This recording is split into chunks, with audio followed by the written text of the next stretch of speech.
the man standing in the middle of Highway 73. It happened in early November of 2019, on Highway 73 in northern Wyoming, the kind of place where the land is so empty you start doubting the world exists outside your headlights. My name is Daniel Morris, and at that time I was hauling construction supplies from Billings down toward Riverton. It was around 2:20 a.m., the coldest stretch of the night, when even the animals hide, and the only company you have is the hum of your engine and the steady thump of your tires on cracked asphalt. I had been driving for hours without seeing another car.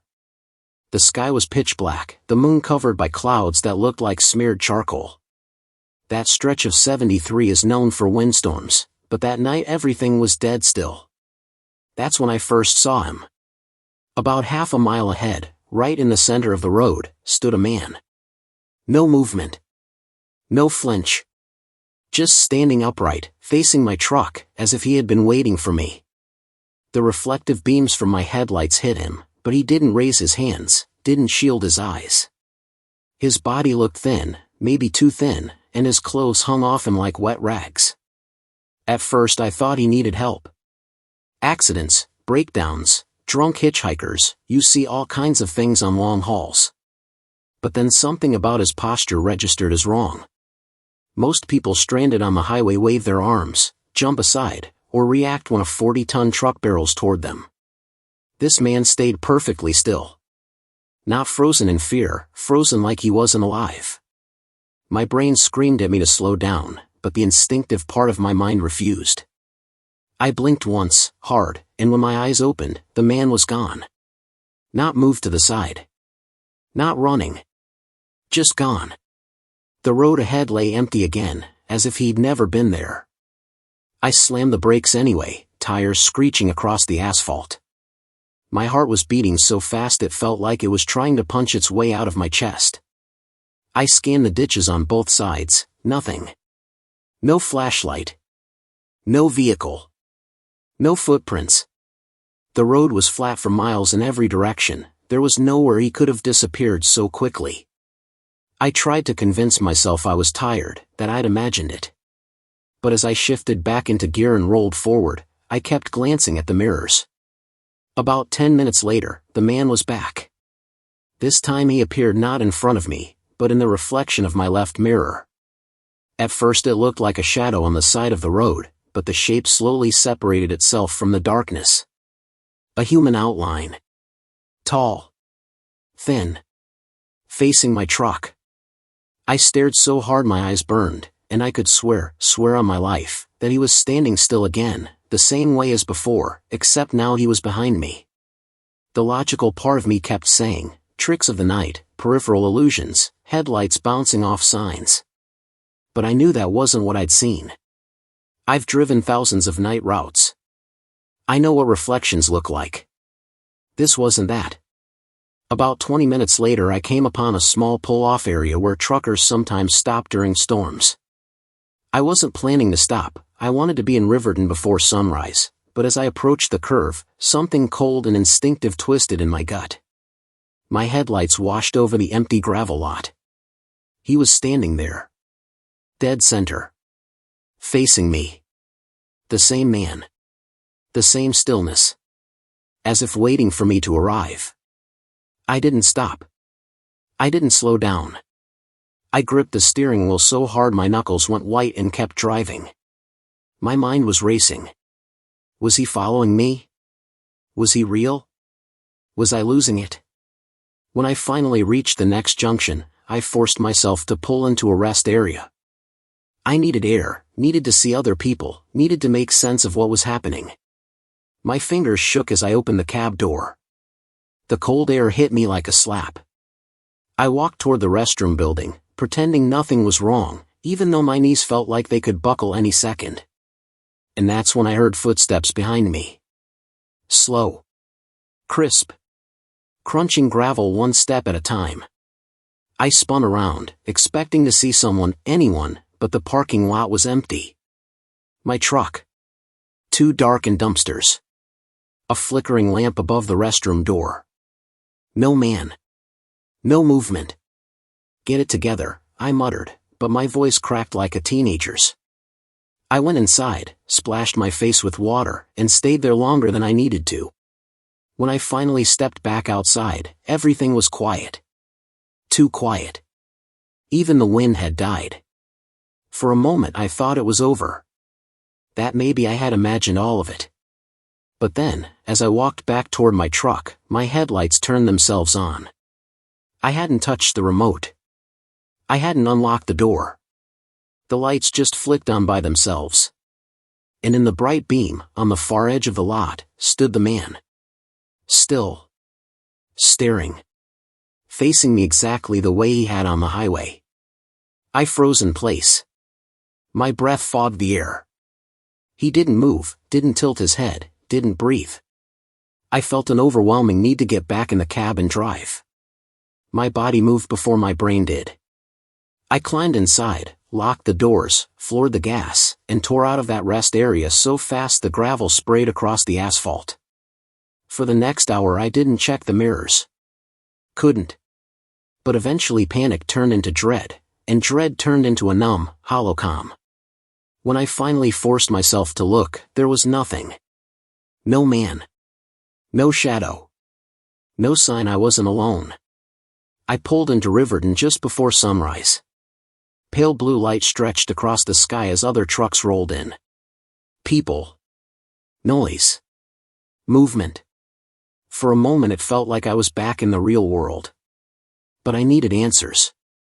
I walked into the small police substation near the freight yard and asked if anyone had reported a man on 73 that night, maybe a lost hiker, maybe someone unstable, maybe someone in danger. I described him, tall, unnaturally thin, clothes hanging off him, silent, motionless. The officer behind the desk looked up, paused, and then called another deputy over. They exchanged one of those quiet looks people give each other when they're deciding how much to tell you. Finally the deputy said, "You're not the first trucker to describe that man." That sentence hit me so hard my knees almost buckled. The deputy continued. 12 years ago a driver burned out on 73 and hit someone standing in the road. The victim was a local man, thin, tall, wearing oversized clothes. The driver swore the guy didn't move an inch as he hit him. Died instantly. Since then, every couple months someone reports seeing a man standing in the middle of the road. Always at night. Always in the same stretch. Always looking straight at the truck. I asked if that was supposed to be some kind of ghost story. He didn't smile. "We've checked dozens of times. Every time someone calls it in, we go out. We never find anyone." I didn't know what to say. Part of me wanted to argue, deny it, reject it. But the bigger part of me felt cold in a way I can't describe, a cold that had nothing to do with the Wyoming night. On my way out, the officer added quietly, "If you ever see him again, don't stop. Just keep driving." I've driven that route many times since, always during the day. I refuse to take it at night anymore. Too many things in this world can be explained, but what I saw on Highway 73 wasn't one of them. And even now, 5 years later, every time I check my mirrors on an empty road, I half expect to see him standing still behind my truck, watching me, waiting for me to look away. The end. The radio that responded. It happened in late February of 2021, on Interstate 80, cutting through the empty winter fields of western Nebraska. My name is Richard Hale, and I was hauling medical refrigeration units from Cheyenne to Omaha. It was after 1:40 a.m., the kind of hour when the cold bites through the cab doors and the sky looks like a giant sheet of black steel.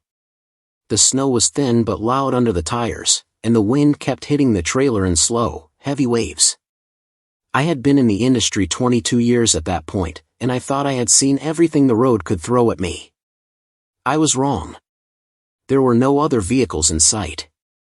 Just a single lane cutting through endless white fields and dark fence lines. I always kept my CB radio on Channel 19 during night runs, mostly for company or warnings about black ice. That night it was nothing but static. Faint, steady, normal. I hummed along to keep myself awake. The road signs blurred past. The dashboard clock blinked. Then the static changed. It was subtle at first, a slow shift in the tone, almost like someone lightly brushing their fingers across the microphone.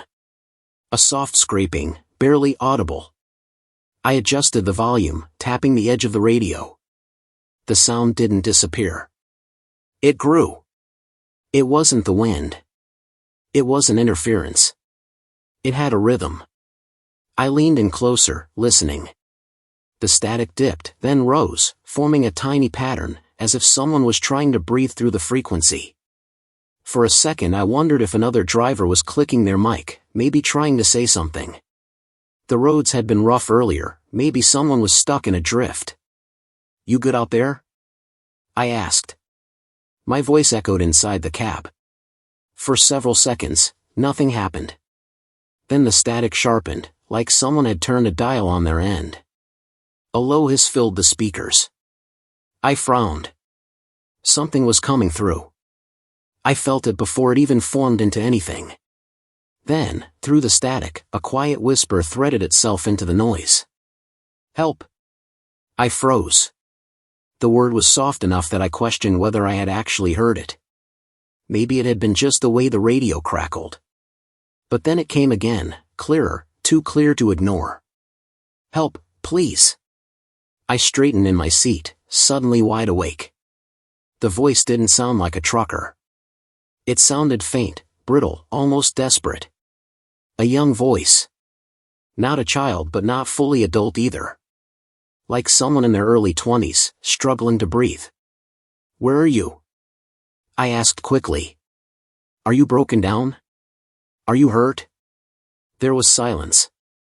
Then the radio cracked again, this time sharper and closer. "I'm here." My grip tightened around the mic. "Where is here? Can you see the road? Do you see any lights?" A long, slow static hum rolled through, like a long exhale. Then the voice responded. "Behind, your trailer."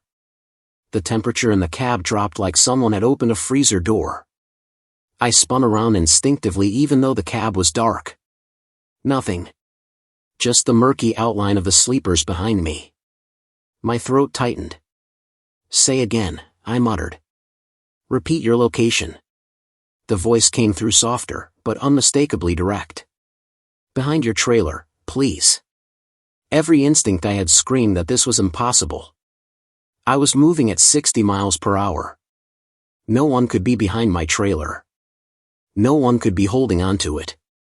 No one could be close enough to speak into a radio and claim they were right there. Unless it wasn't a physical voice. I forced myself to breathe. Maybe the radio had picked up a weird bounce signal, some stray echo that made it sound personal. Maybe it was some prank. But as I drove, the hairs on my arms stood straight, and the road ahead suddenly felt longer, darker, emptier. I flicked my mirror to night mode and glanced back. That was when I saw something. A shadow. Just a smudge at first, near the lower edge of the trailer's silhouette. Something that shouldn't have been there. Something moving. My stomach lurched. It was brief, only half a second, but it moved left, then right, like something trying to steady itself. I blinked hard and looked again. Nothing. Just the dark outline of my trailer bouncing with the road. I grabbed the mic. "Who are you?" I demanded. "If this is a joke, it's not funny." Silence. The static thinned out. I waited. My pulse hammered in my ears. "Cold," the voice whispered. "So cold." The edges of the words dragged, like someone whose lungs were filling with ice. My skin crawled. I checked my rear cameras even though visibility was terrible. The grainy night footage flickered once, then focused. I froze. For a full second, long enough to be certain, a shape moved under the trailer. A long, dark shape sliding along the underside, clinging to the crossbeams. Then, before I could react, the image flickered to empty asphalt again. "Get off the road," I told myself out loud. "Now. Get off the road." I spotted a narrow pull-off used by snowplows and guided the truck onto it. The tires crunched over icy gravel and the brakes hissed. I killed the engine immediately. The world fell silent except for the wind brushing against the mirrors. I picked up the flashlight and opened the door. A blast of cold air hit my face. The snow crunched heavily under my boots as I circled around the truck, each step slower than the last. My breath floated in front of me, thick and white. I shone the light under the trailer. Empty. No footprints besides my own. No drag marks. No sign of anyone. I swallowed hard and checked the trailer doors. The locks were untouched. Sealed. Nothing disturbed. Everything looked exactly as it should. But when I climbed back into the cab, the CB crackled instantly, sharp and loud, like someone had been waiting for me to return. "Why did you leave?" the voice whispered. I felt my stomach twist into a knot. My hands shook uncontrollably as I grabbed the mic. "What do you want from me?" I asked, voice cracking. The static thinned. Then the voice replied. "To be warm." That was the moment something inside me broke. I threw the mic down and turned the key. The engine roared, and I pressed the accelerator harder than I ever had. I sped back onto the interstate, my hands numb on the wheel. For nearly 40 minutes, nothing happened. The radio remained silent. The highway stretched ahead like a black ribbon. Gradually, my breathing steadied. I tried convincing myself it had all been a strange atmospheric interference, some bizarre combination of weather and static. My nerves were frayed, that was all. Then, about 20 miles outside of North Platte, the CB radio clicked on by itself. No static. Just breathing. Slow, steady breathing. I stared at the speaker, unable to move. The breathing grew louder, more uneven, as if someone was right beside the mic, shaking, freezing. Then the voice, barely audible, whispered one last sentence. "Thank you for stopping." I didn't respond. I couldn't. The radio cut to static and then went completely silent. When I reached the distribution center in Omaha at dawn, I told the night supervisor everything, not the paranormal angle, just that I'd heard a distress call on my radio. He contacted the highway patrol. 2 days later, a Nebraska state trooper called me. He said my description, especially the voice, matched a missing 21-year-old hitchhiker last seen in late January. His last known location was confirmed to be about 15 miles west of where I first heard the whisper on Channel 19. He had vanished during a severe cold snap. The trooper said something else I can't forget. He was known to use his CB handheld for rides. When he went missing, we found it in pieces near the road, like it had been smashed or run over. But the battery was still warm when we picked it up. I didn't know what to say. I didn't know how to explain the voice, or the shadow under the trailer, or the way the radio responded to my words as if someone was freezing to death only inches away. Some truckers say radios can pick up things that don't belong to the living. Some say certain stretches of highway hold on to people who never finished their last trip. All I know is this. I still keep my CB on at night. But I never, ever, answer faint voices anymore. The end. The woman on the fuel station camera.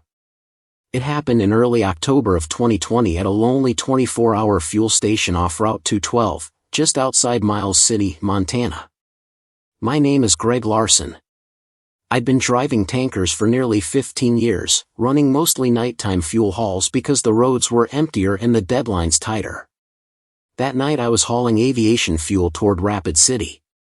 It was close to 2:55 a.m., the hour when people say the world feels thinner, when the darkness settles so heavy it feels like it's pressing against the windshield. The temperature had dropped fast. The fog lay low across the ground like a thin, ghostly blanket.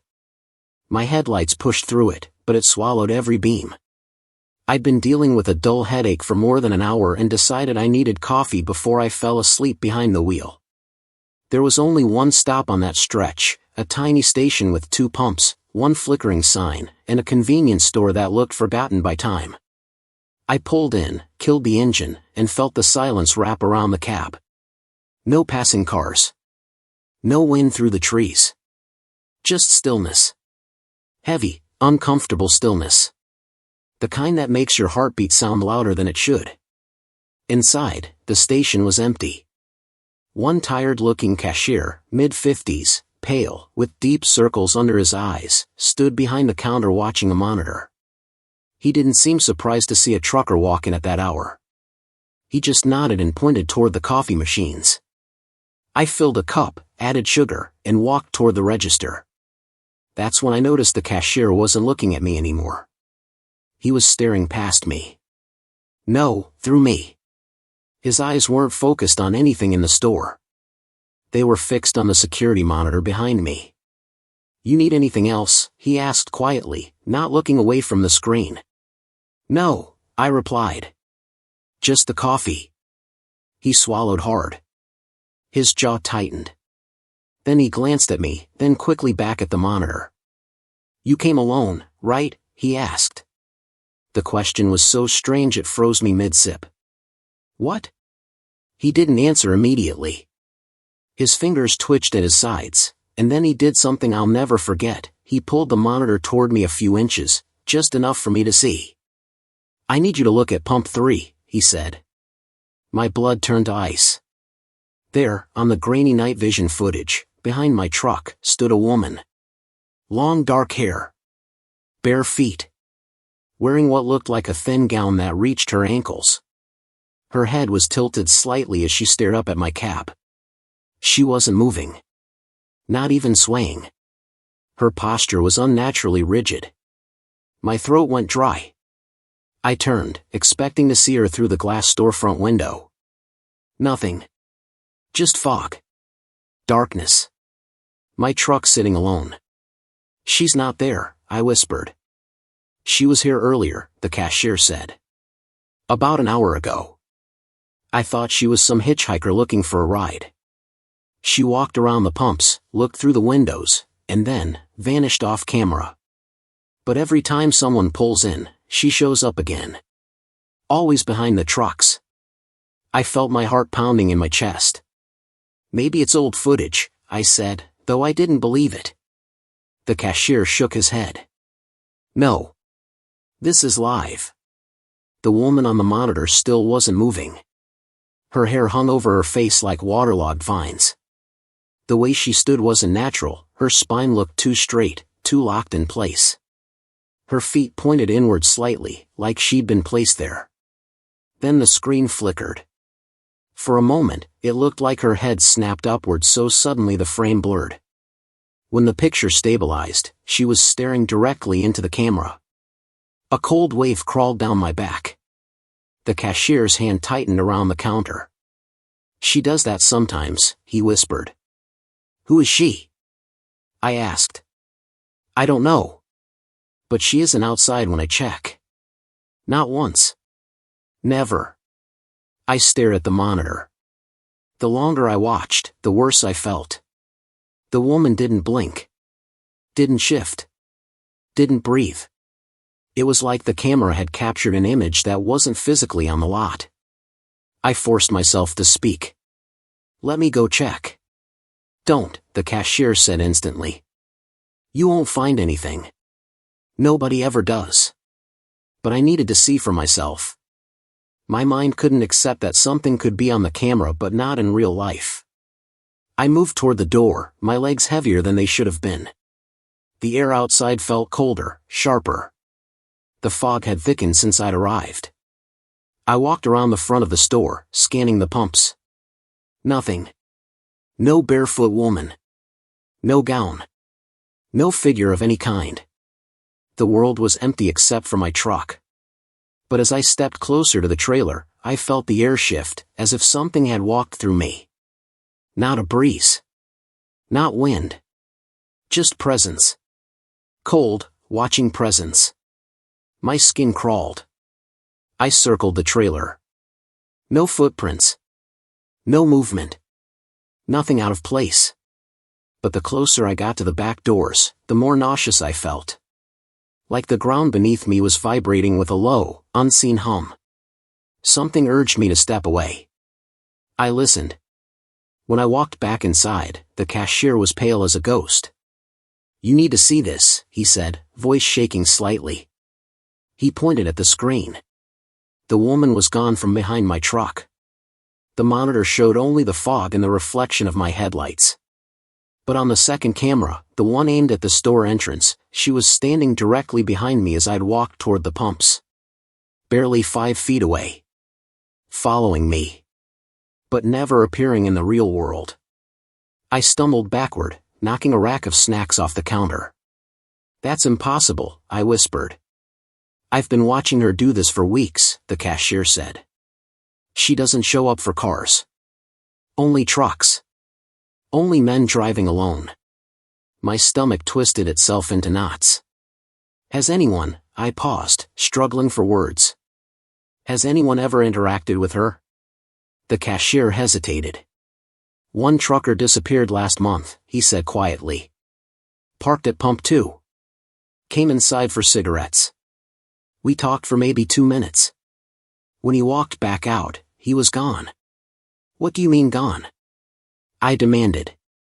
"Gone," he repeated. "Never walked off camera. Never rounded the pump. Just gone." I felt a tremor race through me. My hands were shaking. My chest tightened. What about his truck? Still there. Engine running. Door half open. The cashier swallowed. She was behind it on the monitor. I grabbed my keys and backed away from the counter. "I'm leaving." "I'd go with you if I could," the cashier said, "but she doesn't follow cars. Only trucks."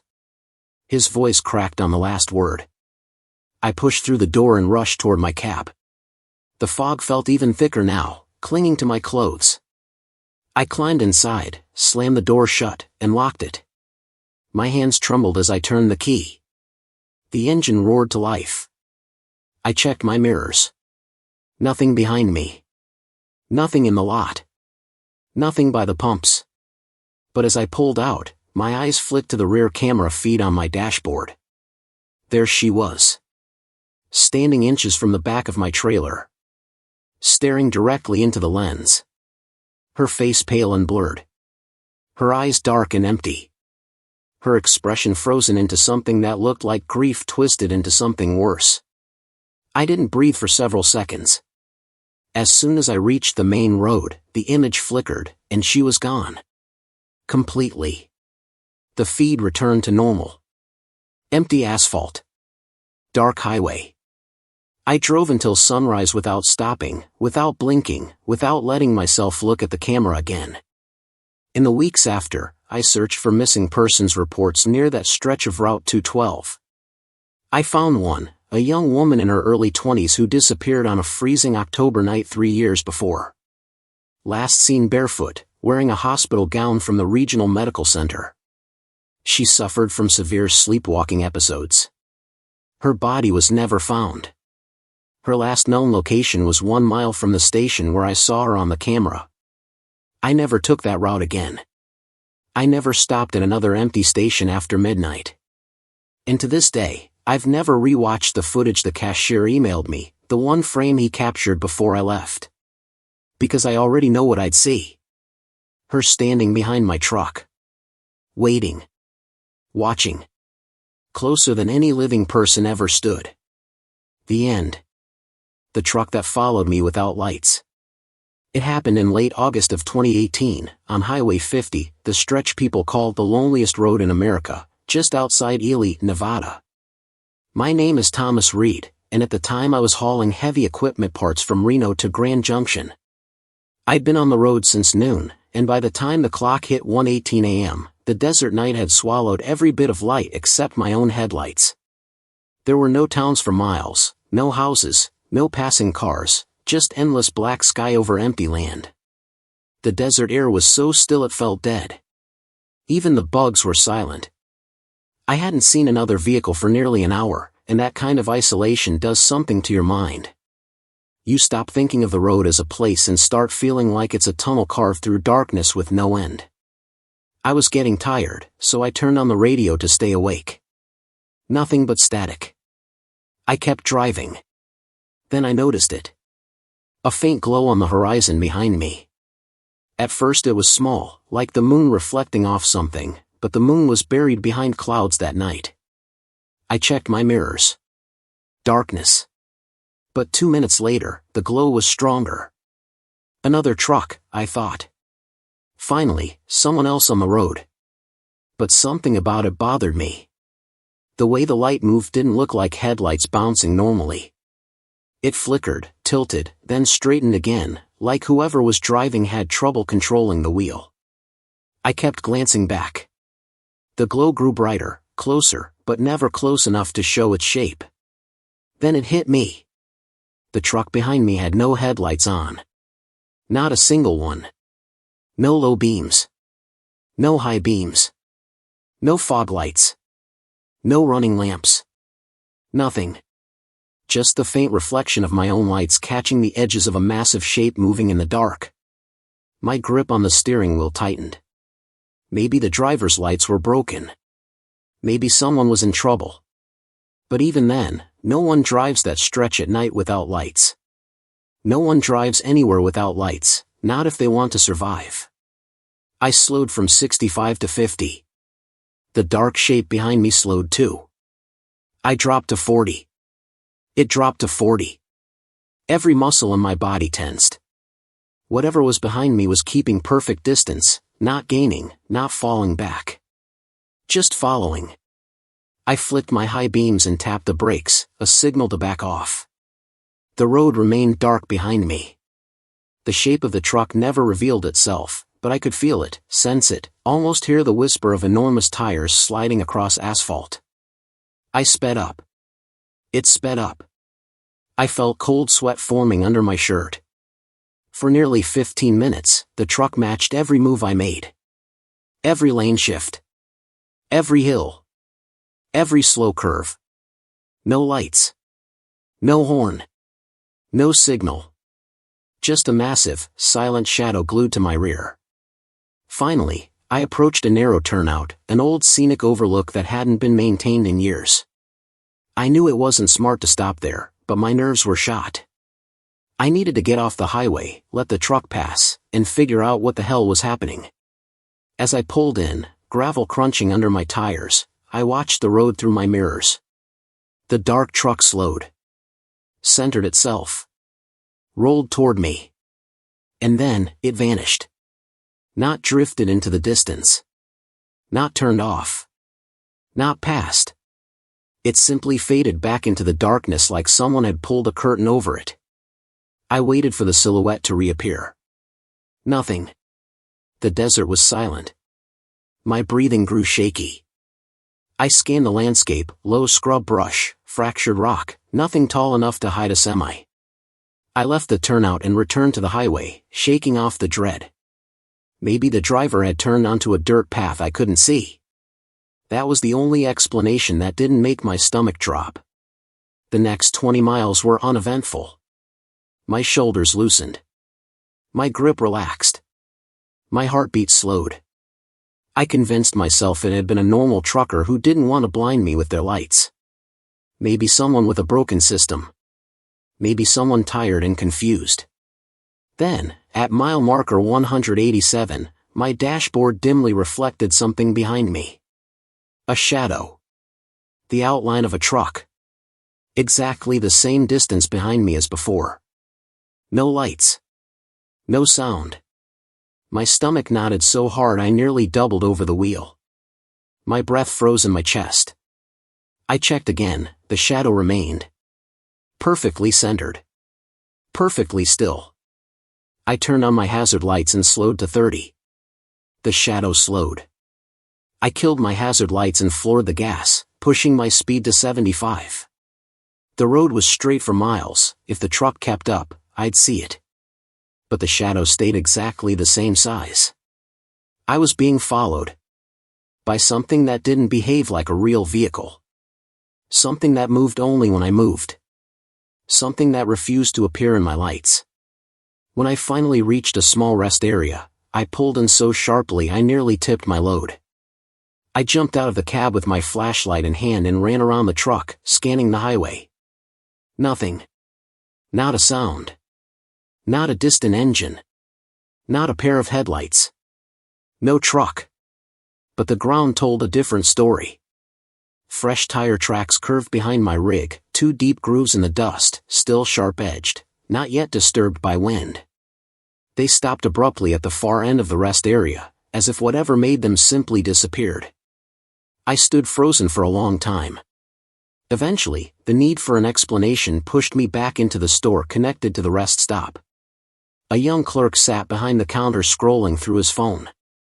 He barely looked up until he noticed how shaken I was. "You all right?" he asked. "Was a truck behind me," I said. "Driving with no lights.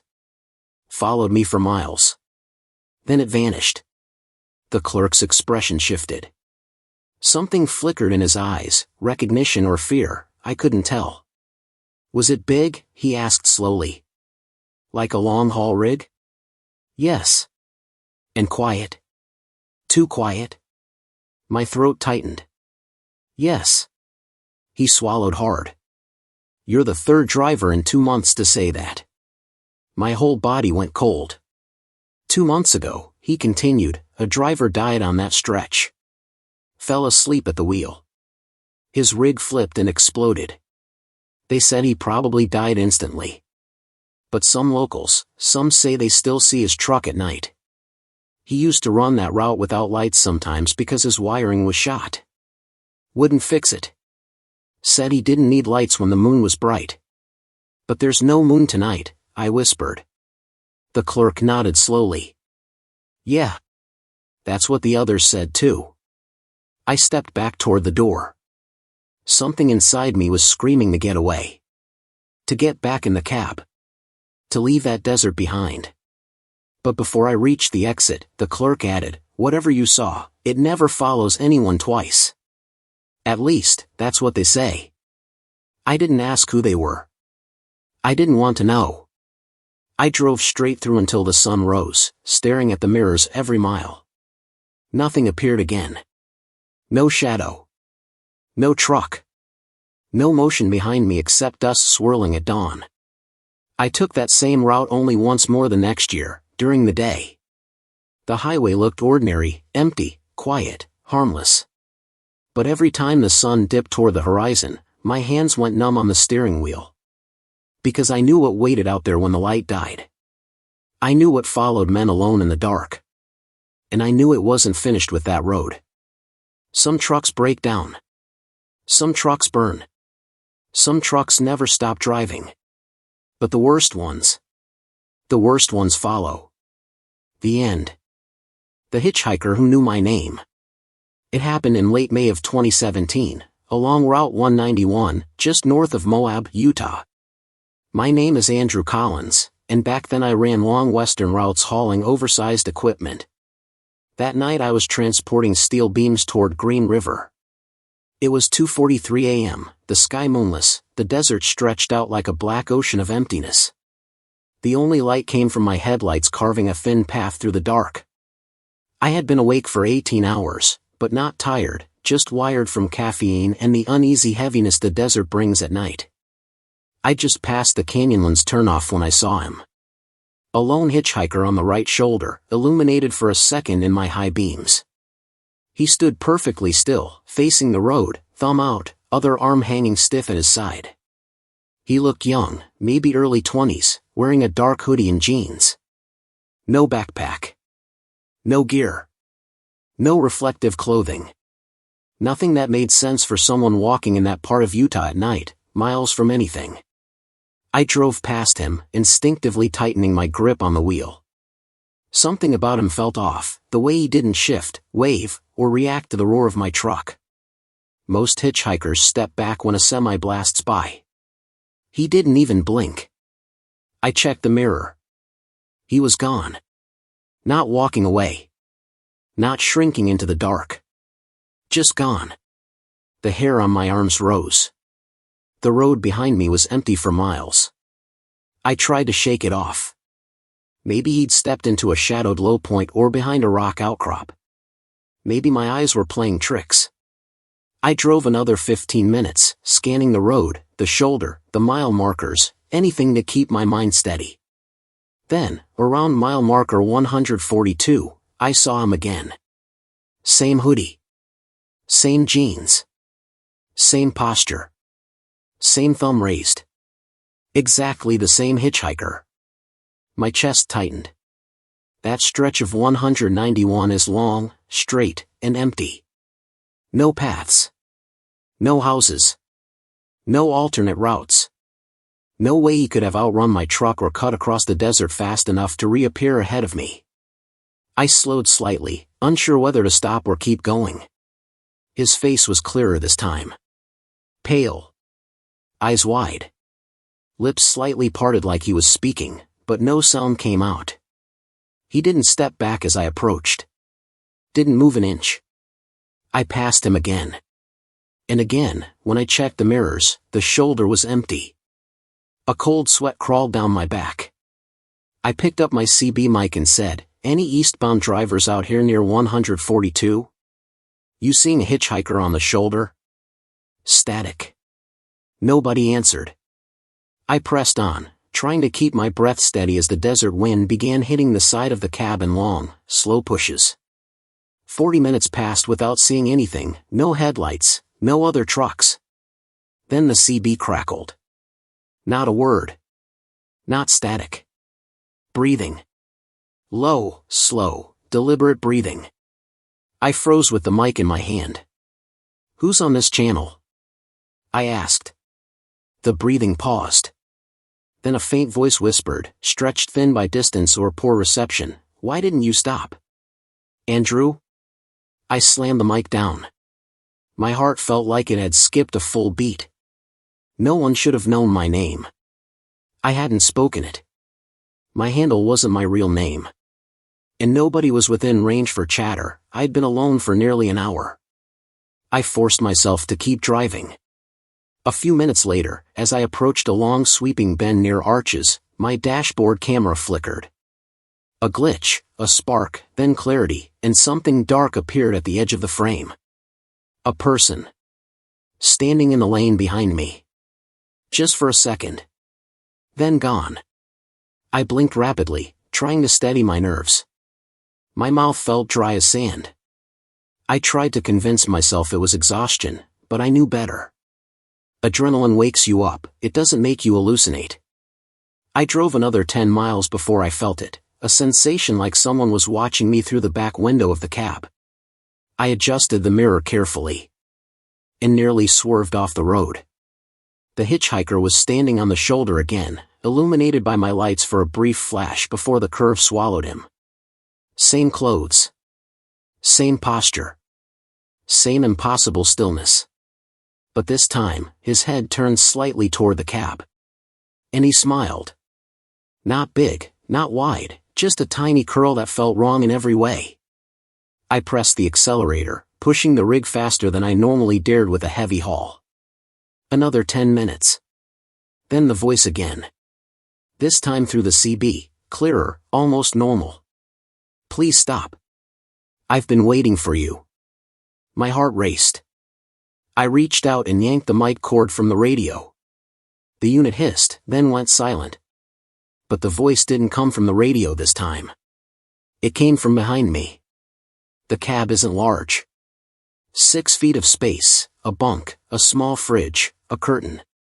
And something shifted back there. Fabric brushing fabric. Like someone moving just slightly. I didn't turn around. I kept my eyes forward, throat tight, breath shallow. The hairs on the back of my neck prickled with pressure, not cold, but the sensation of someone standing too close. I whispered to myself, "Do not look. Do not look. Do not look." Then something moved in the mirror. In the faint glow from the dashboard, I saw the outline of a figure reflected in the back window of the cab. A silhouette. Leaning forward. As if trying to hear my breathing. My pulse pounded so loud it drowned out the engine. I couldn't inhale. Couldn't exhale. Every instinct screamed at me to slam the brakes and jump out, but that meant facing whatever was in the cab with me. I kept driving. The silhouette leaned closer. Then the whisper came again, this time right beside my ear, close enough that I felt the warmth of breath that shouldn't exist. "Why didn't you stop, Andrew?" Something inside me snapped. I jerked the wheel, swerving onto a gravel turnout so violently that the entire truck shuddered. I didn't even shift into park. I jumped out, stumbled into the gravel, fell onto my hands, scrambled backward, gasping. The cab lights were still on. Empty. Absolutely empty. No one behind the seats. No one on the bunk. No footprints on the floor mat. No lingering breath on the windows. I stood outside for several minutes, shaking uncontrollably, staring at the cab door like I expected someone to step out. But nobody did. I forced myself to climb back in, hands trembling. I checked the mirrors. Nothing. I checked the road behind me. Nothing. I checked the passenger seat. Nothing. My breathing slowed. My heartbeat steadied.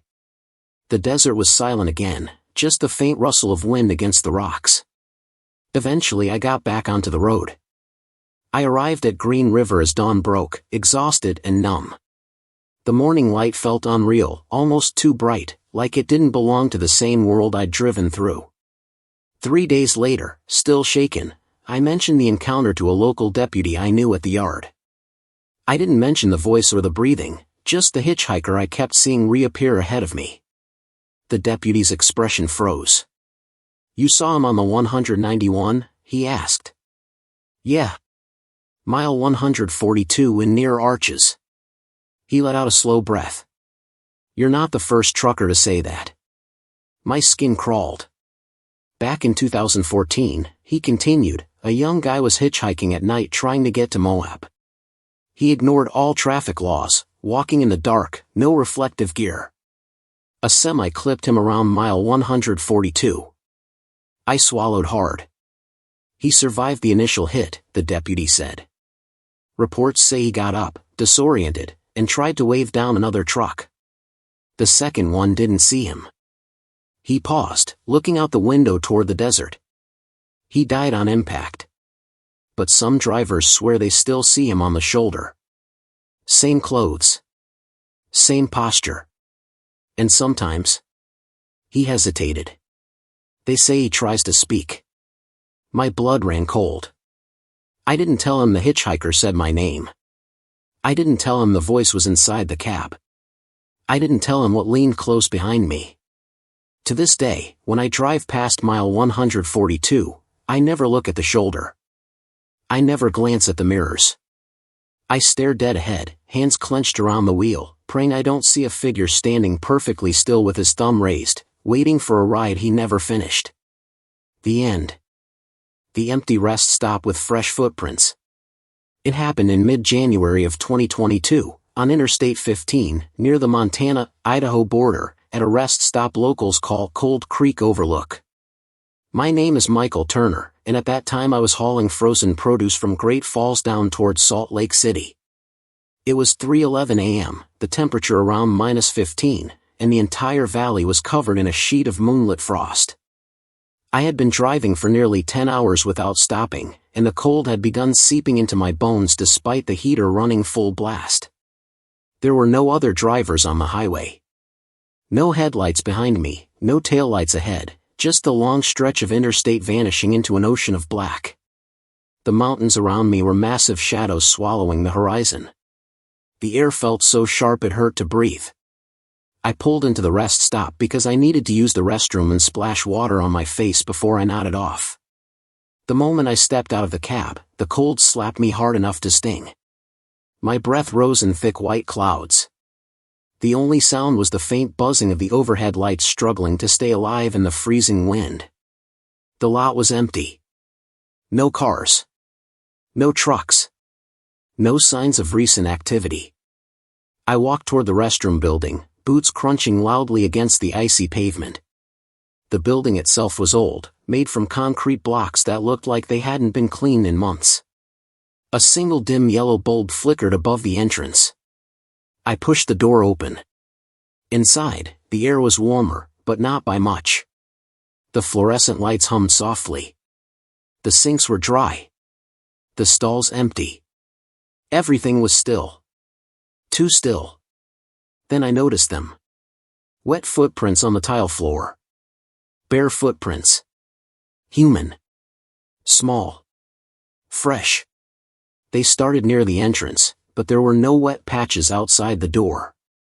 The prints were soaked, as if whoever made them had come from a shower or a lake. But there was no water source anywhere near that rest stop, just frozen ground for miles. My stomach tightened. I followed the footprints slowly, each one clear and defined, the toes noticeably pointed inward, almost childlike but longer, as if stretched. They led past the sinks toward the back corner, where there was nothing but a wall. No stall. No window. No exit. Just a dead end. I shined my phone flashlight at the prints. They grew lighter near the wall, as if the person had stood there for a long moment, shifting their weight. Then nothing. No return prints. No smudges. No trail back.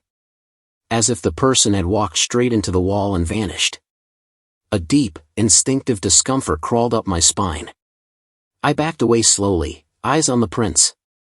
When I reached the door, I pushed it open and stepped outside, grateful for the sting of freezing air. But when I turned toward my truck, I froze. A thin fog had rolled in, not from the mountains, not from the fields. It was low, hugging the ground like it had grown out of the concrete itself.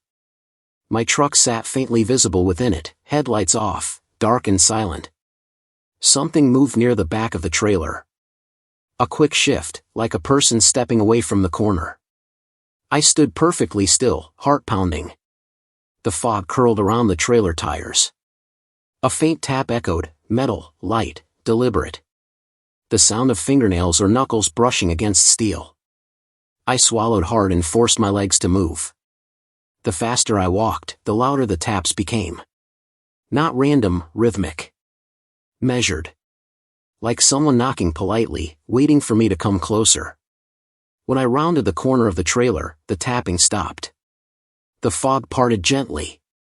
There was nothing there. The ground was empty. Undisturbed. No footprints except my own. I scanned the undercarriage with my flashlight. Nothing. I checked the trailer doors. Locked. Sealed. The metal was so cold it burned my fingers through my gloves. The silence pressed against me like weight. I forced myself to climb back into the cab and lock the doors. My hands were shaking so badly that I fumbled the keys twice before the engine started. The heater groaned and pushed out weak warm air. For a moment, I sat there trying to steady my breathing. Then I saw it. A handprint on the passenger side window. Wet. Fresh. A small hand, about half the size of mine, with long, thin fingers that had pressed so hard the condensation smeared outward in streaks. My entire body tensed. The cab was locked. No one could have touched the inside. The print was on the outside, appearing in the 30 seconds I had walked around the trailer. I wiped the window with my sleeve. The moisture smeared easily. But as soon as I pulled onto the highway, another handprint appeared. Same size. Same shape. Right at the edge of the glass, fingers curled downward like something was clinging to the door. My breathing quickened. I pressed the accelerator, pushing the truck past the speed I felt comfortable with on icy roads. The fog slowly receded in the mirror, but the handprint remained, slowly drying. An hour later, when I reached a small all-night diner near Dillon, I pulled in, still shaking. I left the engine running and went inside where it was warm and filled with people I could actually see. A middle-aged man wearing a Montana DOT jacket sat beside me at the counter. After a few minutes of silence, he nodded at me. "Long night?" he asked. "You could say that," I replied. "Stopped at that rest area near the border. Cold Creek overlook." He paused, his fork halfway to his mouth. "See something?" The way he asked it made my skin crawl. "What do you mean?" I said cautiously. He sighed, set the fork down, and rubbed his temples. "You're not the first driver to mention that place this winter.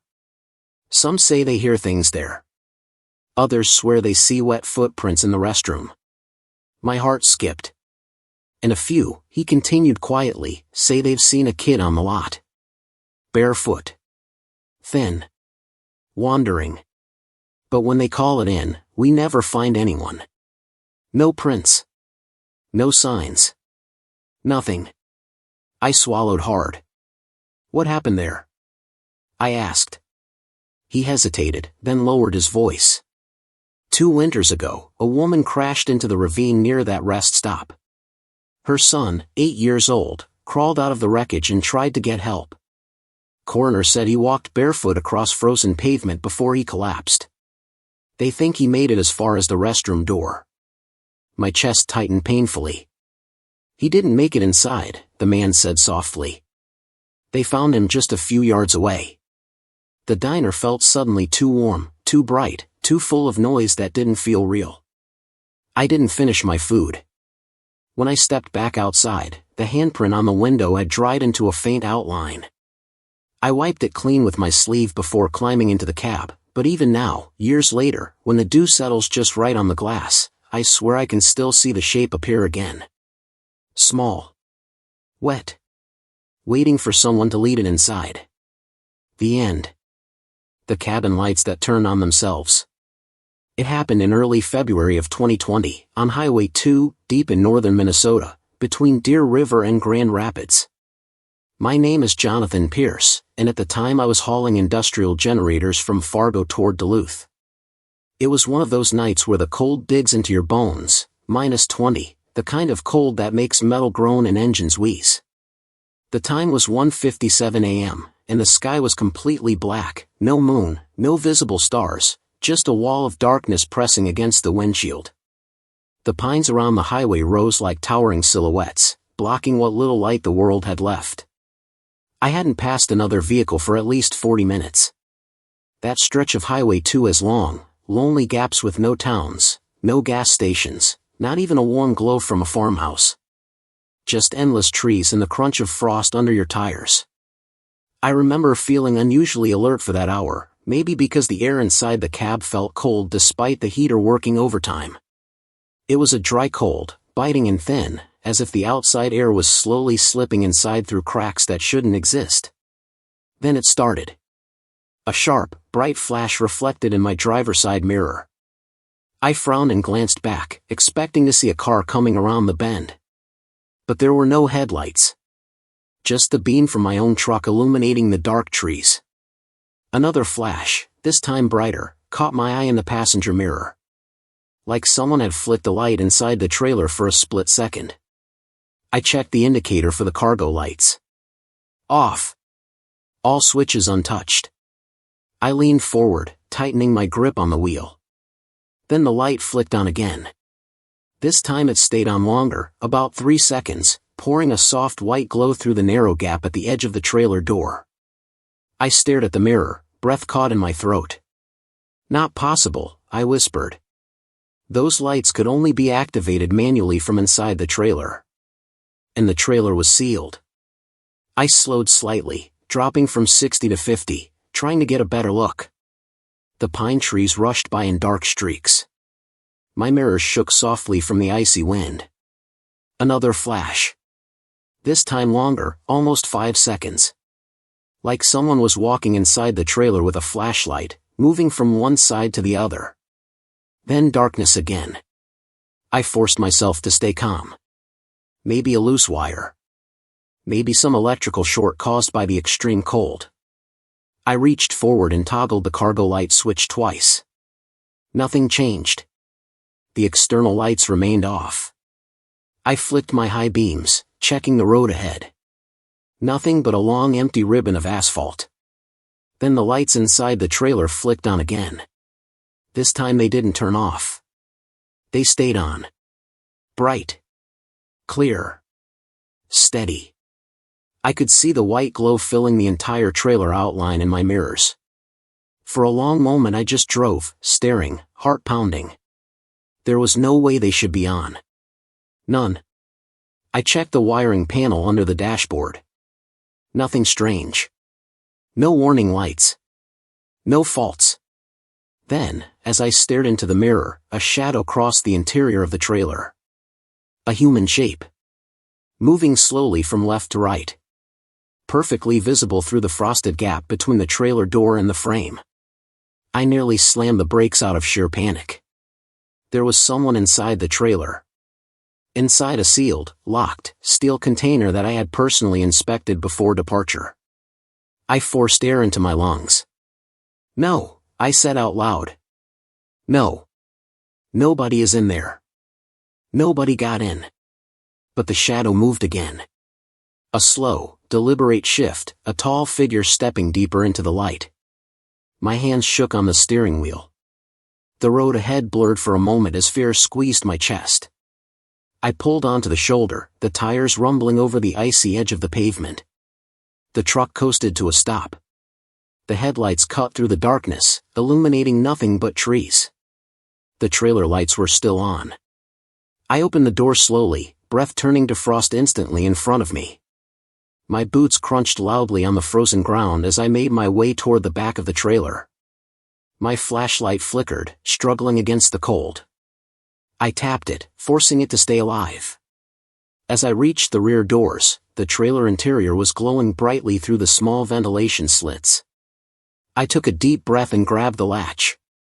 Metal screamed softly in the cold as I pulled the door open. Light poured out. But the trailer was empty. Absolutely empty. Pallets strapped. Cargo secure. No footprints. No disturbances. Nothing. The shadow I'd seen inside had vanished like it had never existed. I stepped inside, shining my flashlight across every corner. My breath echoed in the vast metallic space. The air felt wrong inside, not cold, not warm, just wrong. Heavy. Pressured. I backed out quickly. The moment my boots touched the pavement, the interior lights snapped off. I nearly dropped the flashlight.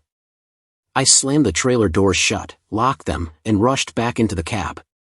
My heart was still hammering when I pulled back onto the road. I drove for another hour without seeing anything strange. The road stretched endlessly ahead, and eventually the tension in my shoulders eased. My breathing steadied. My thoughts drifted toward rational explanations again. Loose wiring. Electrical malfunction. Ice causing a short. Anything except what it looked like. Then, around 3:50 a.m., as I approached a long curve by a snow-covered field, the lights turned on again. Full brightness. Filling the mirrors. My stomach dropped. And then, another shadow passed through the trailer. Slower this time. Methodical. It paused near the front of the trailer, standing so close to the wall that its outline pressed perfectly into the edge of the frame. Too tall. Too thin. Too still. My voice cracked as I whispered, "What do you want?" Of course, there was no response. But the shadow didn't move. It just remained there, unmoving, the shape of a person who shouldn't exist in that space. I felt something cold trickle down my spine, a sensation like icy fingers sliding across my back. I pressed the accelerator harder, pushing the truck faster, desperate to outrun whatever was following me inside that sealed trailer. The lights flickered. Then they went out. Everything behind me fell into darkness again. When I reached Grand Rapids, I parked at the freight yard and stepped out of the cab. The sun was barely rising, faint pink light stretching across the sky.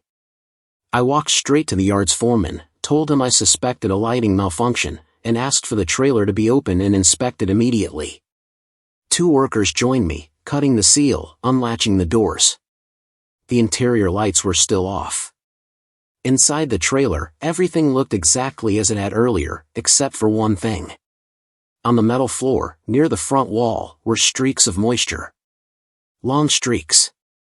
Shaped like footprints, but not quite. Elongated. Flattened.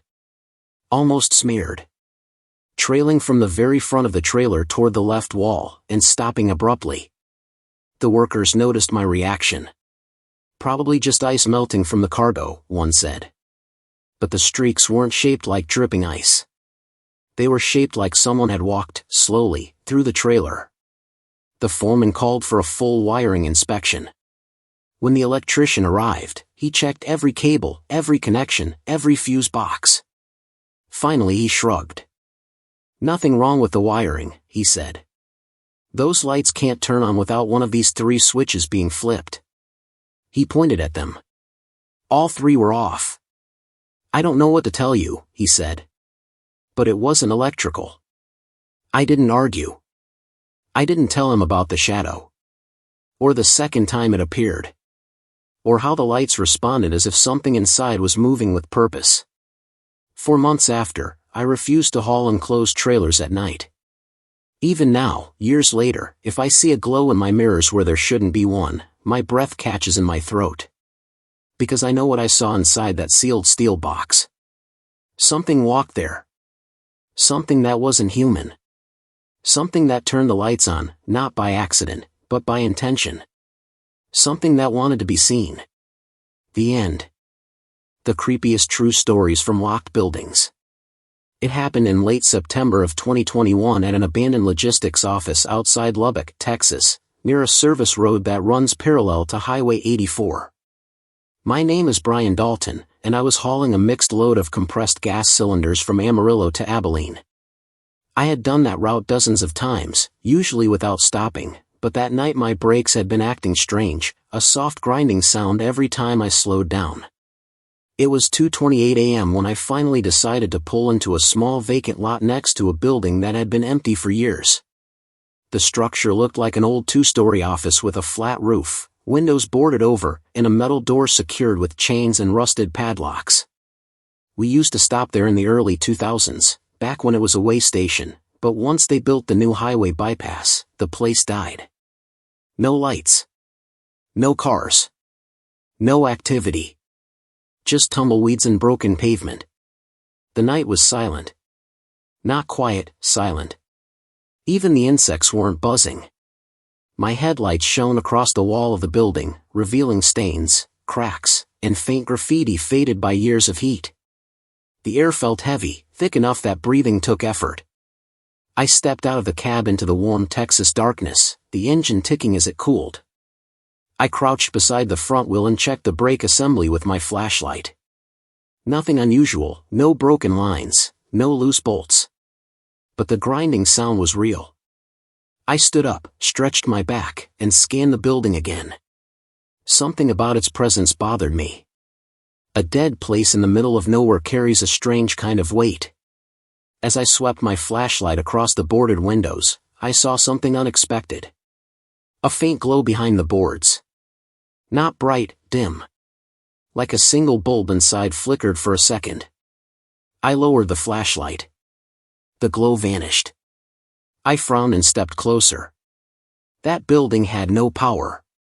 The lines had been cut years ago. Even the poles leading toward it had been removed. Yet I could have sworn I saw something, a brief, soft pulse. I reached the metal door. The chains were still wrapped tightly across it. Padlocks intact. But behind the door, I heard something. Movement. Slow, scraping movement. Like someone dragging their feet across concrete. I froze. My breath caught in my throat. The sound was faint, but unmistakable. A single step. Then another. Then silence. I took several steps back, gripping my flashlight. I scanned the lot. Empty. No cars. No trucks. No footprints in the dust except my own. "Hello?" I called out before I realized what I was doing. Silence. Then, a sudden, muffled thud from inside. Like something hitting the interior wall. The rational part of my brain began searching for explanations. Animals. Vandals. Maybe someone living inside illegally. Anything except the thing I didn't want to admit, that building had been abandoned for a decade, and the boards on the windows were undisturbed. I should have returned to the cab. Driven away.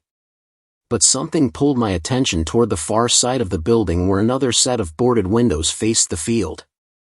As I walked along the cracked pavement, my flashlight beam skimmed across the walls, revealing scratches in the paint, streaks of dirt, and marks that looked disturbingly like fingerprints smeared downward. When I reached the last window, the boards rattled. Just once. Sharp. Sudden. Like something inside had pressed against them. I stumbled back, heart hammering. The boards settled. Dust drifted down. I steadied my flashlight on the window. The slats were tight, no gaps, but as the dust cleared, I saw something. A narrow, pale shape pressed between two boards. A finger. Long, thin. Motionless. The skin looked almost translucent in my beam of light. I staggered backward, gripping the flashlight so hard the plastic creaked. The finger didn't move. It just rested there on the inside, like something was feeling its way toward the outside world. I backed away further and nearly tripped on a broken curb. When I looked up again, the finger was gone. The boards stood still. No movement. No sound. I forced myself to breathe slowly, trying to steady the shaking in my hands. I turned toward the cab and froze again. Someone was standing at the second-floor window. Not clearly, the boards were blocking the full view, but through a crack between two pieces of plywood, I saw the silhouette of a head. A face. Pale. Featureless. Watching me. I blinked. The face vanished. The boards were still sealed, untouched. My heart pounded so violently I felt dizzy. I rushed back to the truck, climbed into the cab, slammed the door, and locked it. My breath fogged the windshield as I fumbled with the keys. The engine started. My headlights swept across the building again, and that was when I saw it. A figure inside the building moved past one of the upstairs windows. Not a shadow. Not a trick of light. A person-shaped silhouette, gliding smoothly behind the boards. I threw the truck into gear and pulled back onto the service road, tires crunching over gravel. I watched the building shrink in my mirror. Just before it vanished into the darkness behind me, one of the second-floor boards shifted. Just a fraction of an inch. Enough to reveal a pale sliver of a face watching the road. I didn't stop until I was 20 miles away, parked outside a brightly lit convenience store near the Lubbock edge. I sat there for almost 5 minutes trying to calm down. When I finally went inside for a coffee, an older man behind the counter nodded at me. "You look like you saw something bad," he said. I hesitated, then told him about the abandoned building, the light, the movement, the figure. His expression changed instantly. "That place?" he asked quietly. "Yeah," I said. "Old logistics office." He exhaled deeply, shaking his head. "That building's been closed since 2008. After the accident." My stomach tightened. "What accident?" "A worker went missing. Young guy. Everyone thought he walked off the job. But weeks later, they found signs he never left the building." "What do you mean?" I asked. "They found his prints inside.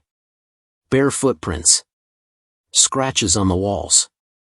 The rescue crew said it looked like he was trying to get out, but the place was locked from the outside." He paused, voice dropping lower. "They searched the whole building. Every room. Every vent. He was never found." I stared at him, unable to speak. The man continued. "Early morning drivers sometimes say they see lights inside. Or hear something when they stop nearby. But nobody goes in. That place is sealed for a reason." When I left the store, my hands were still shaking. I avoided that service road for the rest of my career. Because I know what I saw inside that locked building. A pale face watching. A finger pressing through the boards. And a figure inside that shouldn't have been able to move, let alone stand at the window and follow me as I left. The end. Real cases where neighbors suddenly vanished. It happened in early November of 2016, along a remote rural stretch outside Junction City, Kansas, on a quiet back road called Clover Ridge Lane. My name is Adam Mercer, and at the time I was running overnight hauls between Topeka and Denver, carrying palletized building materials. I used that back road as a shortcut to reconnect to Highway 40 when the interstate got congested or icy. It wasn't a popular route, the houses were spaced far apart, fields were overgrown, and there were long patches of road where you could drive half a mile without seeing a porch light. It was 2:06 a.m. that night when I turned onto Clover Ridge Lane. The temperature hovered just below freezing. Frost clung to the tall grass and the fence posts, turning everything silver in my headlights. My CB radio was crackling, but no drivers were nearby. The sky was moonless, and the only sound was the hum of my engine and the light hiss of cold air leaking around the door seals. About a mile in, I noticed something strange. Every house I passed, and there were only 3 on that side of the road, was completely dark. Not unusual on its own, it was the middle of the night. But these houses looked wrong. Windows open, curtains hanging outward like they'd been pulled forcefully. A porch swing moving slightly even though there was no wind. A mailbox door hanging open. A faint glow of dust drifting across a yard like it had been stirred recently. I slowed the truck, my headlights landing on the first house, a small white single-story with an old satellite dish rusted on the side. I'd seen that place dozens of times. The owner was an older man who always kept a lamp on his porch. Tonight, it was pitch dark. I drove another half mile. More houses. More darkness. More signs of disturbance. No movement anywhere. Then I saw the first neighbor. She appeared in my right side peripheral vision, a woman standing perfectly still near a wooden fence line between 2 properties. My headlights caught her for only a second. Dark coat. Bare head. Hands at her sides. Staring at the road. I slowed, expecting her to wave me down or step back from the fence. She didn't move. Not an inch. As I passed, I checked the mirror. She was gone. The yard was empty. No movement. No figure. Just frost glinting on the dead grass. A chill crawled across my back. Maybe she'd stepped behind the fence. Maybe she'd crouched low. Maybe my eyes were tired. I forced myself to focus on the road. Then, about a quarter mile farther, I saw another figure. This time a man, or what looked like one, standing near a mailbox. Same posture. Same unnatural stillness. Head slightly tilted, as if he were listening. As I drove closer, his shape sharpened in the headlights. No jacket. No hat. Shirt sleeves hanging limp. No visible breath rising from him despite the freezing air. I slowed to nearly a crawl. My headlights washed over him. And once again, he vanished. Not walked away. Not faded gradually. One blink he was there. The next blink the mailbox stood alone in the frost. My hands tightened around the wheel. My pulse hammered in my ears. I tried to rationalize it. Trick of the light. Shadows playing off the frost. Exhaust fumes distorting my vision. Anything. But then I saw something that froze me deeper than the cold ever could. As I came around a gentle bend in the road, my high beams illuminated a 2-story farmhouse on a hill. There were 4 silhouettes standing inside the upstairs window. All motionless. All facing outward. Staring at the road. Their shapes were dark against the faint glow of light behind them, not lamplight, something dimmer, like illumination from a phone screen or a dying battery. But at 2:20 a.m., in the middle of nowhere, with every sign of life in the area missing, the presence of 4 figures at that window made my chest lock up. I braked instinctively. The silhouettes didn't move. Not a flinch. Not a shift. Not a twitch. Just 4 still outlines of people looking down at the road like they had been standing there for hours. Then a faint sound drifted through the trees. A thump. Then another. Soft. Rhythmic. The kind of sound footsteps make on wooden floorboards when someone is pacing slowly. I stared at the house, breath held. The silhouettes didn't pace. But I could hear pacing. Slow. Heavy. Inside the house, somewhere deeper than the front room. I pressed the accelerator, wanting nothing more than to get away from that property. The truck climbed the slight hill, and at the highest point my headlights brushed over the yard. That was when I saw something else. Bare footprints leading away from the house. Not toward another residence. Not toward a car. Not toward the fields. Toward the road. Dozens of them. Some small. Some large. All bare. All imprinted into the frost, like people had walked out in silence and then disappeared into the night. I sped up. For the next mile, the road was lined with more signs of abandonment, doors left open, cars left crooked in driveways, curtains ripped from windows, a toy wagon tipped over beside a porch.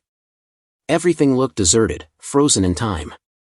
But then, halfway down the road, my headlights swept across a small gravel lot beside a long ranch-style house. A man stood at the center of the lot. Facing me. Motionless. As if waiting for me. My breath stopped. He was closer than the previous figures. Close enough that I could see the frost crusting his shoulders. His neck was bare. His head tilted slightly. His arms hung stiffly at his sides. I slowed. His chest didn't rise. Didn't fall. No breath. He stared directly at the truck without blinking.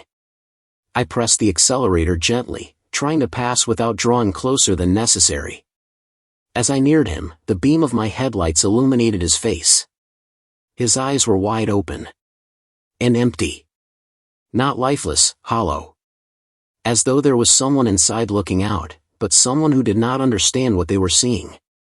I pushed the truck faster.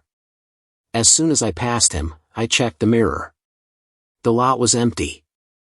Every cell in my body screamed at me to get off that road. Minutes later I reached the junction that reconnected to Highway 40. I pulled over at a gas station and sat in the cab for a full minute, shutting my eyes and forcing myself to breathe. The world felt normal here, lights, noise, warmth, other drivers. I walked inside and bought a coffee.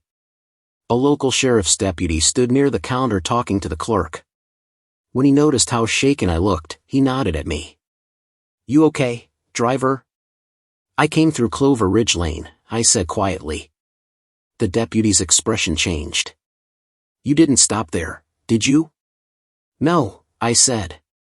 "But I saw people." His jaw tightened. He set down his cup. "What exactly did you see?" I told him about the woman at the fence. The man at the mailbox. The silhouettes in the farmhouse window. The footprints in the frost. He exhaled slowly. "You're not the first to report that." My stomach nodded. "What happened out there?" I asked. The deputy rubbed the back of his neck. 2 years ago, a gas leak spread through part of that neighborhood. The kind you don't smell. Most of the families didn't wake up. By the time emergency services arrived, it was too late. 18 people died in their sleep. A cold weight settled in my chest.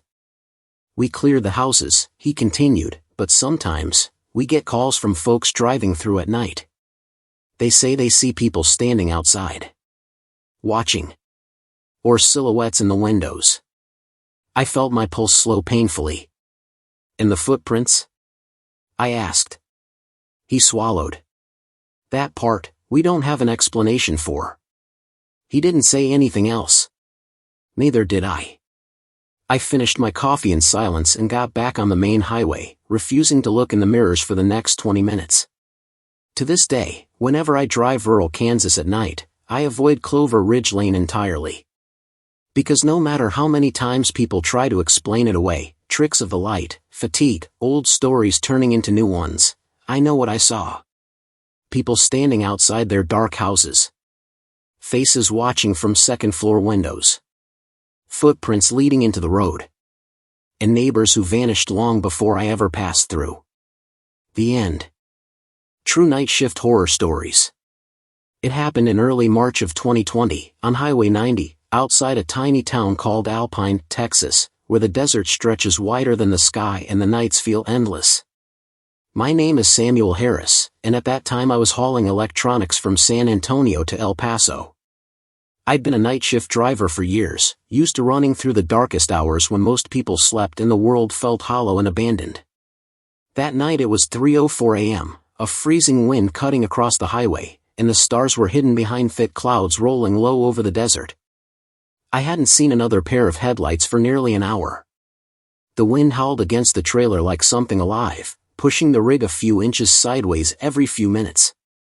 My coffee had gone cold, my hands stiff from the cold, yet I wasn't tired. Something about that night felt wrong long before anything happened. Around mile marker 682, the road curved slightly around a rocky outcrop. I slowed, watching the shoulder carefully for animals. That's when I saw it. A pair of emergency hazard lights blinking faintly on the side of the road. A sedan sat crooked on the gravel shoulder, the driver's side door open, its interior light glowing dimly like a dying candle. I slowed instinctively. Night shift drivers always check on stranded cars. Too many tragedies happen in the dark. But as I pulled closer, I noticed something that made my stomach clench.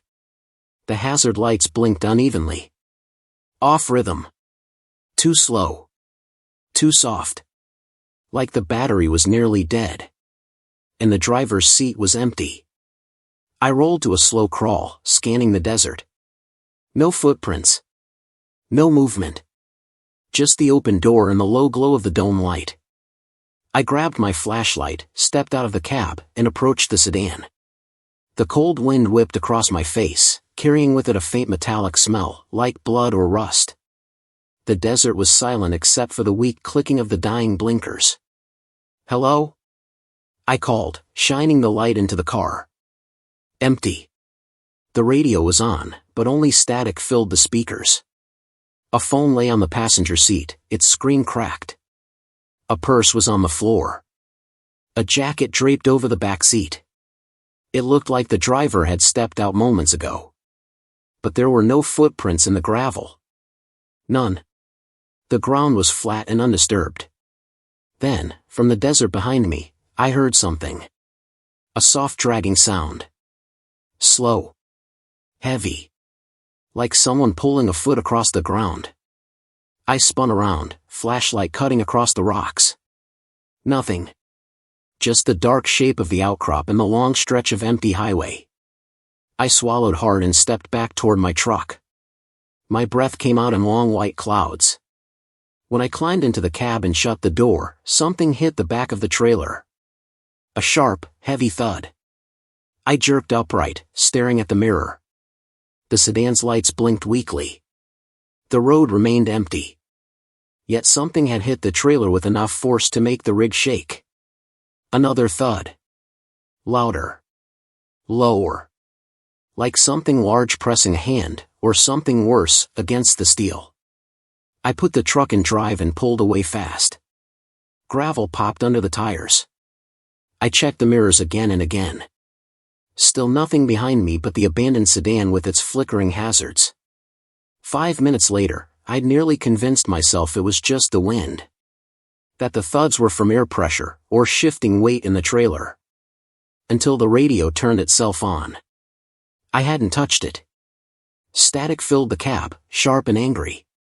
The volume rose steadily, like someone was turning the dial with deliberate intention. Then a voice broke through. Not words. Breathing. Slow. Wet. Labored breathing. My fingers froze over the radio knob. The breathing grew louder. Then, in a hoarse, broken whisper, "Help." My chest tightened so hard I couldn't inhale. Another whisper, "Turn around." I yanked the radio power knob off. The radio stayed on. The static hissed. The breathing continued. I pressed the power button twice. Still on. I pulled the fuse from the secondary outlet. Still on. The radio crackled violently, and the voice hissed, "Behind you." I snapped my eyes to the mirror. Something stood in the middle of the road far behind me. Not close. Far enough that headlights didn't fully reach it. But I could see a shape. Human-shaped. Tall. Still. Facing me. I blinked once. The shape was closer. Not walked. Not moved normally. Just closer. Another blink. Closer again. My breath broke into shallow gasps. I floored the accelerator, pushing the truck to speeds I'd never risked at night. The engine roared, the trailer rattled violently, but I didn't care. When the road straightened, I checked the mirror again. The shape was gone. The radio went silent. Finally, after nearly 20 minutes of white-knuckle driving, I saw the lights of a rest area approaching. I pulled in, shaking, parked near the brightly lit restroom building, and sat there for several minutes trying to gather myself. When I finally stepped out to breathe real air, a state police cruiser pulled into the lot. An officer stepped out and approached slowly. "You all right?" he asked. I nodded weakly. "Yeah. Just, long night." His eyes drifted toward the highway. "You didn't happen to see a stranded sedan back there?" he asked. My throat tightened. "Black one? Door open?" "Yeah." I nodded. I stopped. "No one there." The officer exhaled through his teeth. "We've had calls about that car all week." "What do you mean?" I asked. He hesitated. "That sedan belonged to a woman who went missing last month. Car was found abandoned in the exact same spot. Open door. No footprints.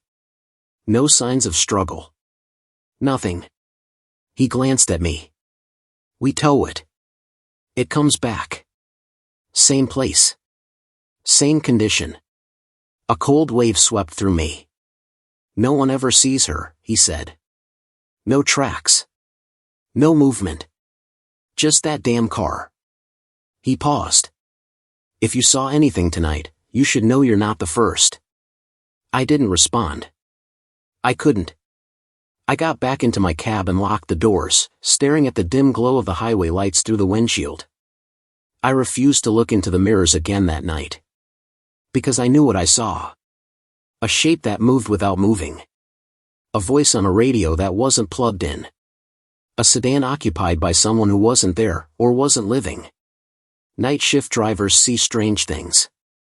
But some nights something else sees you, too. The end.